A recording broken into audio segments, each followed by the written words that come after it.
આજે 20 તારીખ 20 જૂન 2026 નો દિવસ જુનાગઢ જિલ્લાના નવા આવેલા કલેક્ટર સાહેબની અધ્યક્ષતામાં આજે જિલ્લા ફરિયાદ સમિતિની બેઠક હતી. એમાં વિસાવદર મત વિસ્તારના અને જુનાગઢ જિલ્લાના કેટલાક મહત્વના મુદ્દાઓ બાબતે મેં આજે રજૂઆત કરી છે. સૌથી મહત્વનો મુદ્દો કે ખેડૂતો જે ધિરાણ મેળવે છે સહકારી મંડળીઓ કે વિવિધ બેંકો પાસે, એમાં રાજ્ય સરકાર અને કેન્દ્ર સરકાર રિબેટ આપે છે, ડિસ્કાઉન્ટ જેને કહેવાય છે કે 0% વ્યાજની લોન. પણ હકીકત એ છે કે અનેક ગામડાઓમાં અનેક ખેડૂતોને 2020-21 નું, 21-22 નું, 22-23 નું, 23-24 નું, 24-25 નું અલગ અલગ વર્ષનું રિબેટ મળ્યું નથી. આજે બહુ એકદમ મજબૂતાઈથી ખેડૂતોનો આ મુદ્દો મેં મિટિંગમાં રાખ્યો છે અને અધિકારી પાસે અલગ અલગ બેંકોએ કયા કયા વર્ષનું રિબેટ ચૂકવ્યું છે, જેમાં bank of Baroda, SBI, union bank, Junagadh જિલ્લા સહકારી બેંક, એ સિવાય ધિરાણ કરતી અન્ય બેંકોએ કયા વર્ષનું રિબેટ ચૂકવ્યું છે અને કયા વર્ષનું શા માટે બાકી છે એ બાબત ઉપર ચર્ચા થઈ છે અને ટૂંક સમયમાં એનો અહેવાલ સરકાર તરફથી અમને રજૂ કરવામાં આવશે.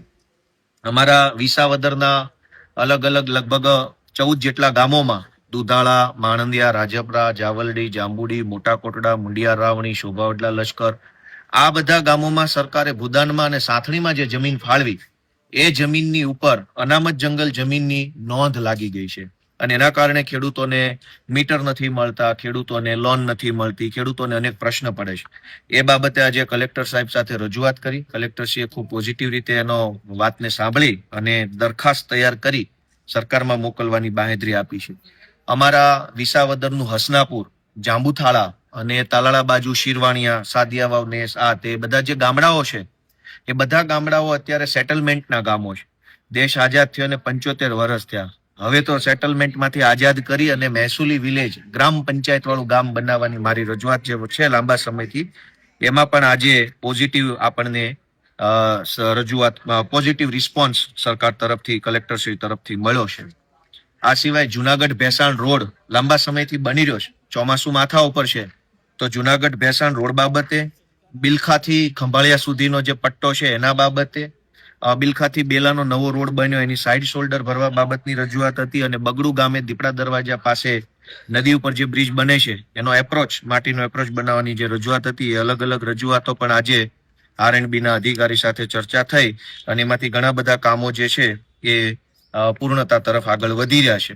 આ સિવાય એક બહુ મહત્વનો મુદ્દો કે સરકાર એમ કહે છે કે ભાર વગરનું ભણતર, પણ ભણતર પુસ્તક વગરનું થઈ ગયું છે. આજે મેં મુદ્દો ઉપાડ્યો, શિક્ષણ વિભાગના સાહેબો જે છે એ જવાબ ન આપી શક્યા. સત્ર ચાલુ થયું, શાળા ચાલુ થઈ ગઈ, એને મહિનો પૂરો થવાયો, અનેક વિષયના પુસ્તકો હજુ સુધી સ્કૂલ સુધી કે વિદ્યાર્થી સુધી પહોંચ્યા નથી.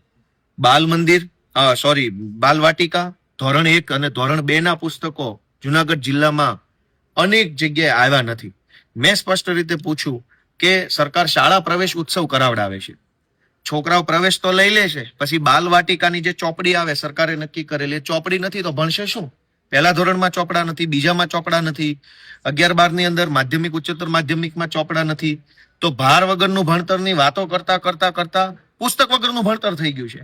એ બાબતની આજે મેં રજૂઆત કરી છે અને બાંહેધરી સરકાર તરફથી શિક્ષણ વિભાગના સાહેબોએ આપી છે કે વહેલી તકે આ પુસ્તકો જુનાગઢ આખા જિલ્લામાં, વિસાવદર, ભેસાણ તો ખરું જ, એમાં આપી દેવામાં આવશે. સહકારી મંડળીનો મુદ્દો, ભેસાણ તાલુકાની સહકારી મંડળીઓમાં મોટા પાયે કૌભાંડો થયા. એક ખેડૂતે આત્મહત્યા કરવી પડી, અનેક ખેડૂતોના ખાતામાંથી ખોટી રીતે પૈસા ઉઠાવી લેવામાં આવ્યા. લાંબા સમયની લડતને આજે એક થોડુંક સારું પરિણામ મળ્યું છે કે છોડવડી ગામે અલગ અલગ લગભગ 7-8 જેટલા ખેડૂતોને ના વાંધા પ્રમાણપત્ર, નો ડ્યુ પ્રમાણપત્ર, કોઈ લેણું બાકી નથી એવા પ્રમાણપત્ર આપવાની શરૂઆત થઈ છે એવું જિલ્લા રજિસ્ટ્રાર સહકારી મંડળીએ આજે જણાવ્યું છે. વર્ષોથી ખેડૂતોના ખાતામાં 7-12માં બોજો પડી ગયો હતો, 15-15, 20-20, 30-30 લાખ રૂપિયાનો ધિરાણ બોલતું હતું, એને લીધા નહોતા, ખેડૂતો લડતા હતા, કોઈ સાંભળતું નહોતું. પણ આ જિલ્લા ફરિયાદ સમિતિના માધ્યમથી હું જ્યારથી ચૂંટાયો ત્યારથી રજૂઆત કરું છું. આજે એનું પહેલું પરિણામ મળ્યું છે, બદલ હું જિલ્લા વહીવટી તંત્રનો આભાર વ્યક્ત કરું છું. મોટી મોણપરી ગામે, જામકા ગામે, અલગ અલગ અનેક ગામ જે છે અમારા કર્યા છે, એ બધા ગામે ટાંકી પાડવાનો પ્રશ્ન છે, જર્જરિત ટાંકી છે. ચૂંટણી જીત્યો તે દિવસનો ટાંકી પાડવાની રજૂઆત કરું છું. ટાંકી બનાવવાનો મુદ્દો તો પછી, આ ટાંકી તોડવા વાળો કોઈ નથી.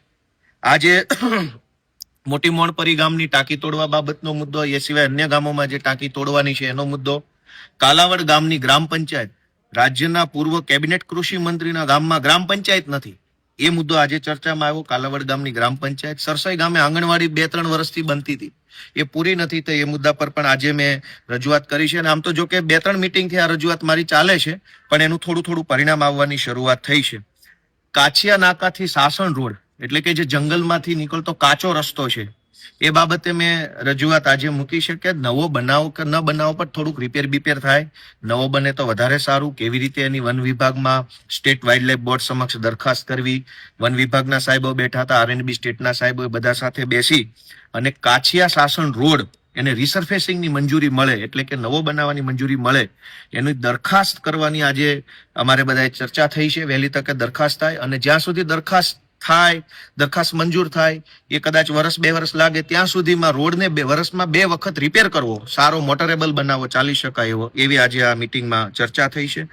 અને સૌથી એક મહત્વનો મુદ્દો, એનું પણ આજે બહુ સારું નિરાકરણ આવ્યું છે. લગભગ 20 વર્ષ જૂનો પ્રશ્ન વિસાવદર તાલુકાના કુબા રાવણી ગામનો. કુબા ગામના તલાટી મંત્રીએ 2006માં સરકારી રેકર્ડનો નાશ કરી નાખ્યો. એના કારણે ખેડૂતોને બહુ તકલીફ પડતી હતી. ખેડૂતોની અલગ અલગ હકપત્રકની નોંધો છે એ મળતી નહોતી, જેના કારણે ટાઇટલ ક્લિયર નહોતું થતું, ઉત્તરોત્તર નોંધો નહોતી મળતી, વેચાણ કરવું, ગીરો મૂકવું, લોન લેવી, ઘણી તકલીફ પડતી હતી, કોઈ નોંધ મળતી નથી. 20 વર્ષથી ખેડૂતો હેરાન થતા હતા. હું ચૂંટણી જીત્યો ત્યારે પહેલી આ ફરિયાદ મિટિંગમાં મુદ્દો રજૂ કરતા આજે 1 વર્ષના અંતે હું ખુશી સાથે કહી શકું કે 500 કરતા પણ વધુ મિસિંગ નોંધ, ગુમ થઈ ગયેલી નોંધ મેળવી લેવાય છે. અને આજની મિટિંગમાં એનો અમને રેકોર્ડ આપ્યો. લગભગ 950 જેટલી નોંધ ગાયબ થઈ ગઈ હતી 2006માં, હકપત્રક નંબર 6માં જે નોંધ આવે, 950 નોંધોમાંથી 20 વર્ષ પછી હવે અત્યારે 500 જેટલી નોંધ મામલતદાર શ્રી અને કલેક્ટર શ્રીએ શોધી કાઢી છે, અને એનું રેકોર્ડ બનાવશે એવી એમણે બાંહેધરી આપી છે. અને આ સિવાય એક નકલી દૂધ બાબતની પણ આજે ચર્ચા થઈ છે. વિસાવદર વિસ્તારમાં, જુનાગઢ જિલ્લામાં નકલી દૂધ, નકલી ઘી, માંગરોળના ધારાસભ્યશ્રીએ કીધું કે માંગરોળમાં ખૂબ નકલી ઘી બને છે. એમણે પોતે રજૂઆત કરી, મેં નકલી દૂધની રજૂઆત કરી, અને કલેક્ટરશ્રીએ કીધું છે કે એના ઉપર વધારે ને વધારે ટેસ્ટિંગ કરી અને નકલી દૂધના દૂષણથી સમાજને મુક્ત કરાવવા બાબતની કામગીરી કરવામાં આવશે. અને આ સિવાય એક સૌથી મહત્વનો મુદ્દાની પણ ચર્ચા થઈ છે કે જુનાગઢ આખા જિલ્લામાં, અને મેં તો મારા વિસાવદર ભેસાણ પૂરતો પ્રશ્ન મૂક્યો કે અનાજ મોડું બહુ આવે છે. સરકાર અનાજ ખાવા માટે આપે છે ગરીબોને, એ 1 થી 10 તારીખમાં માણસના હાથમાં આવી જાય તો બરાબર વાત છે, પણ અનાજ દુકાનમાં જ 25 તારીખે આવે, પછી દુકાનવાળો વેચવાનું ચાલુ કરે, ત્યાં મહિનો બદલાઈ જાય. આ બાબતની અગાઉ પણ મેં રજૂઆત કરી હતી, હાલ પણ રજૂઆત કરી છે કે અનાજ કોઈ પણ સંજોગોમાં 1 થી 10 તારીખ સુધીમાં દુકાનમાં પહોંચી જવું જોઈએ, તો 15 થી 20 તારીખ લોકોના પેટમાં જાય.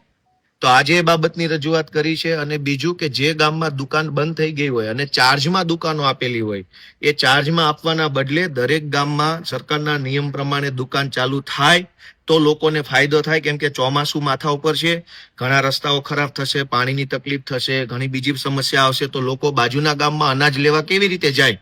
તો બાજુના ગામમાં અનાજ લેવા ન જવું પડે, એટલે પોતપોતાના ગામમાં વૈકલ્પિક અનાજ લેવાની વ્યવસ્થા થાય. આ મુદ્દાની મેં રજૂઆત કરી છે. આમ કુલ મળી જુનાગઢ જિલ્લાના વિદ્યાર્થીઓ, ખેડૂતો અને આગેવાનો જે કાંઈ એની રજૂઆત મને મળી હતી, એ તમામ મુદ્દાઓ મેં આજે ફરિયાદ સમિતિ સમક્ષ રજૂ કર્યા છે.